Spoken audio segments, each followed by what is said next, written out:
আমার মতো আপনার মতো কত সুঠাম দেহের অধিকারী মানুষগুলো আছে, তার হাত আছে, পা আছে, চক্ষু আছে, অঙ্গ প্রত্যঙ্গ আছে, হাঁটতেও পারে, চলাফেরাও করতে পারে, কিন্তু জবান দ্বারা কথা বলতে পারে না।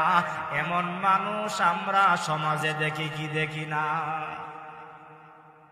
বিশেষ করে আপনি যদি কোনো এরকম ভাবে বাস স্ট্যান্ডে যান অথবা রেল স্টেশনে যান, রাস্তার মধ্যে এরকম ভাবে দেখা যায় এমনও আল্লাহর বান্দা আছে, শরীরের সমস্ত অঙ্গ প্রত্যঙ্গ ভালো, কিন্তু জবান দিয়া কথা বলতে পারে না। আমি আমারই বয়সে এরকম ভাবে মাহফিলে যাওয়ার সুবাদে ঢাকার একটা রেল স্টেশনে আমি একটা যুবককে দেখতে পেলাম। যুবক ভাই, তোমার তো হাত ভালো, পা ভালো, চক্ষু ভালো, সব কিছু ভালো, কিন্তু জবান দিয়া তো তুমি কথা বলতে পারো না।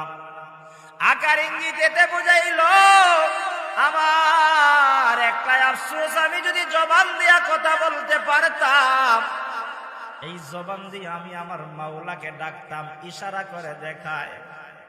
আজকে আমরা জবান দিয়া কথা বলার শক্তি আছে রে যুবক, কিন্তু জবান দিয়ে আল্লাহর নামটা উচ্চারণ হয় না, আল্লাহ পাকের কালামের তেলাওয়াত হয় না।